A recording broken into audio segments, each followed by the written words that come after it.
Sahabat Rema yang terkasih, salam sehat dan sukacita selalu.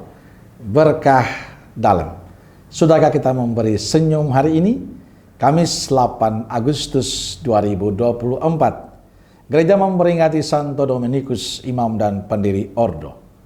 Kita awali permenungan kita dengan tanda kemenangan Kristus dalam nama Bapa dan Putra dan Roh Kudus. Amin.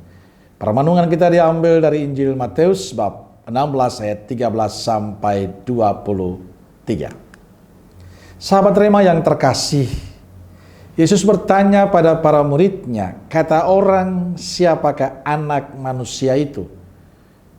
Ada yang mengatakan Yohanes Pembaptis, ada juga yang mengatakan Elia, dan ada pula yang mengatakan Yeremia. Tetapi apa katamu, siapakah aku ini? Dan Petrus menjawab, mewakili para muridnya, Engkau adalah Mesias, anak Allah yang hidup. Pengakuan Petrus bahwa Yesus adalah Mesias, anak Allah yang hidup, sangat istimewa. Diucapkan di daerah Kaisarea Filipi, daerah yang tidak banyak orang beriman. Sekaligus meluruskan semua isu mengenai siapakah anak Allah.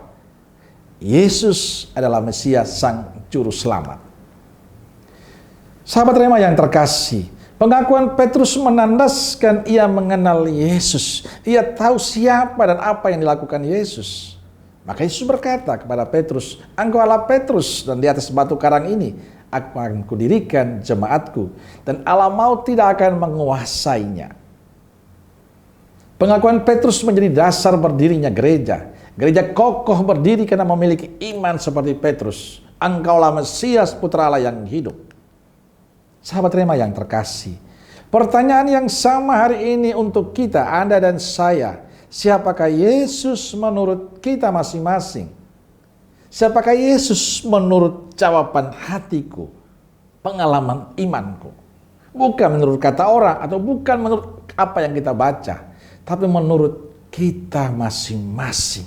Siapakah Yesus bagiku? Petrus bisa menjawab karena Petrus punya relasi yang baik dengan Yesus. Petrus dekat dengan Yesus. Ia memiliki keintiman pribadi dengan Yesus. Ia tegas mengatakan, Engkau adalah Mesias, anak Allah yang hidup. Pertanyaan siapakah Yesus menurut kita masing-masing tergantung sejauh mana relasi kita dengan Tuhan. Bila kita dekat dengan Tuhan, tentu jawabannya beda dengan orang yang tidak pernah dekat dengan Tuhan.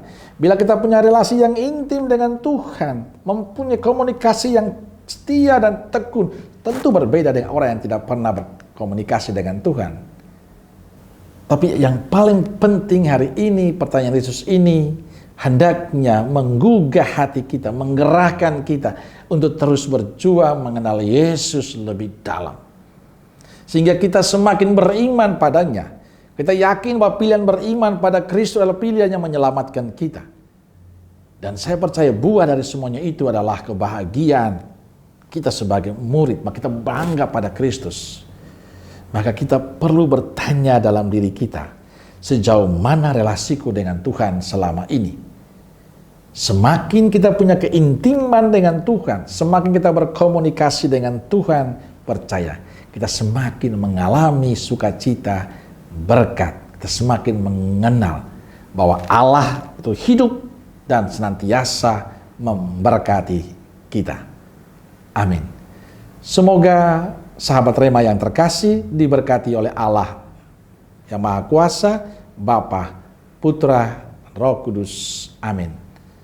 Roh Kudus Nazaret, doakanlah kami. Amin. Berkah dalam.